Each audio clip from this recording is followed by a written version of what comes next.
When I arrived, the table was already arranged. A pristine white cloth draped perfectly over the surface. Crystal glasses sparkled, and silver cutlery gleamed as if polished for a magazine shoot.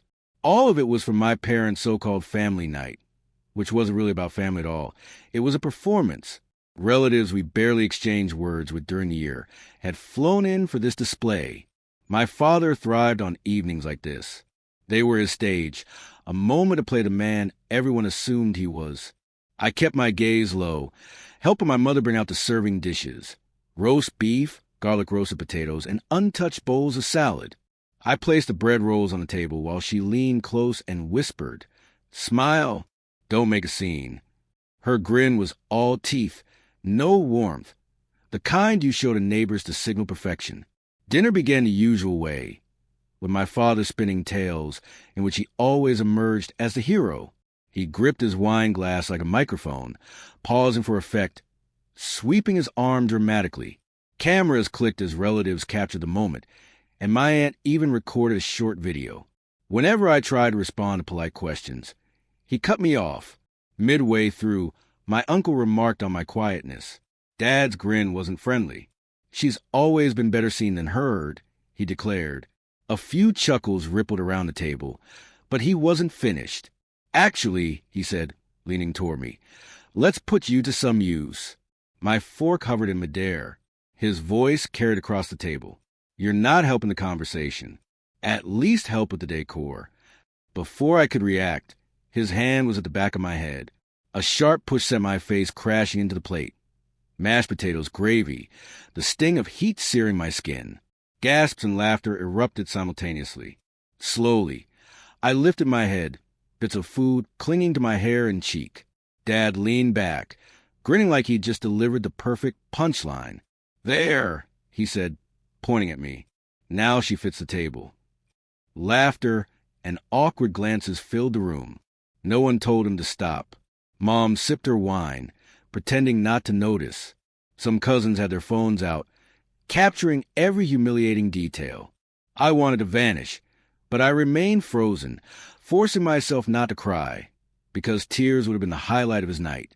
Hands shaking, I dabbed my face with a napkin. Dad leaned toward my uncle. "She's too sensitive. Can't take a joke," he said. My uncle chuckled. I stayed silent for the rest of the meal, each bite tasting like shame. Whenever someone lifted a phone, I wondered if they were reviewing the footage they'd just captured. My cheeks burned, but my mind raced. Once the dinner ended, Dad began posing for pictures with Madison, my sister, the golden child he proudly showcased everyone. I noticed her smirk as she glanced at me, clearly pleased with the entertainment she'd been handed. The room buzzed with chatter, clinking glasses and camera flashes. I excused myself to the bathroom and locked the door.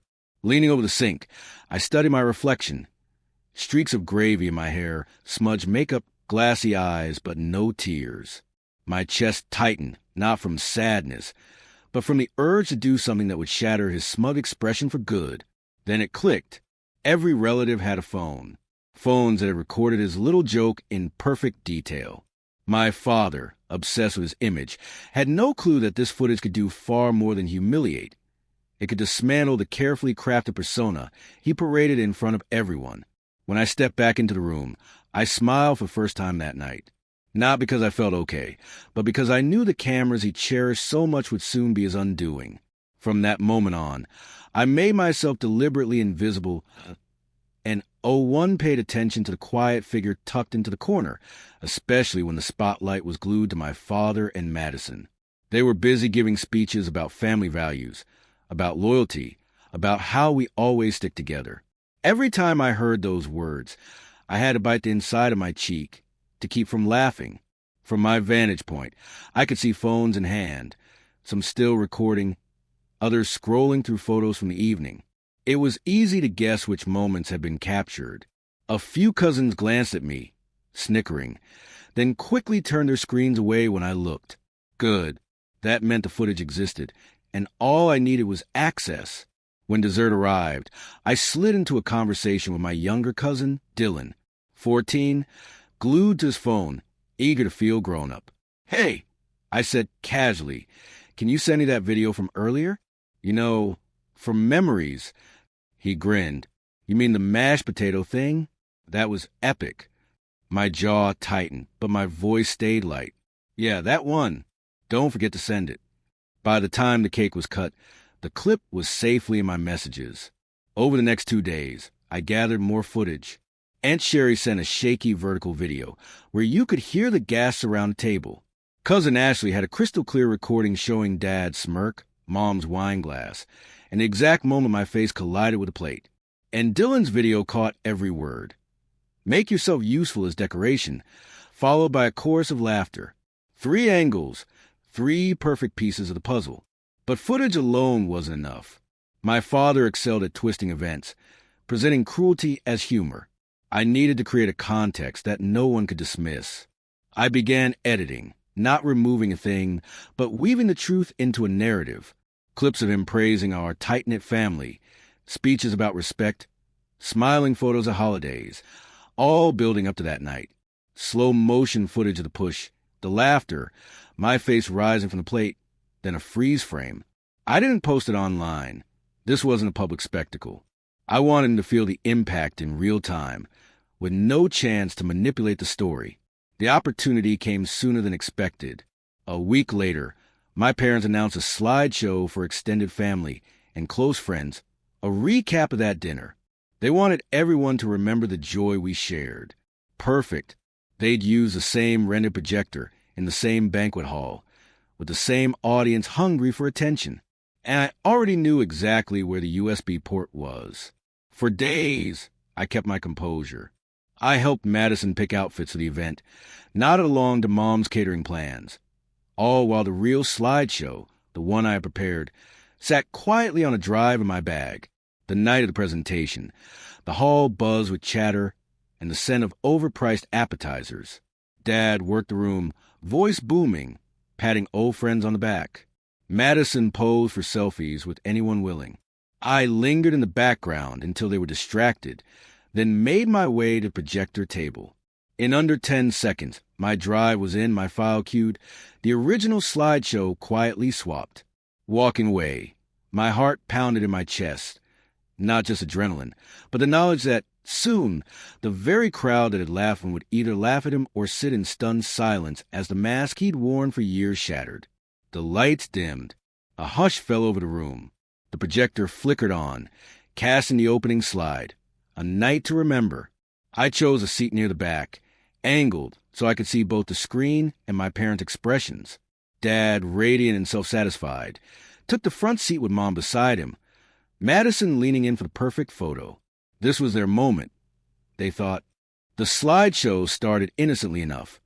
Stock images of champagne glasses clinking posed family shots from earlier that evening.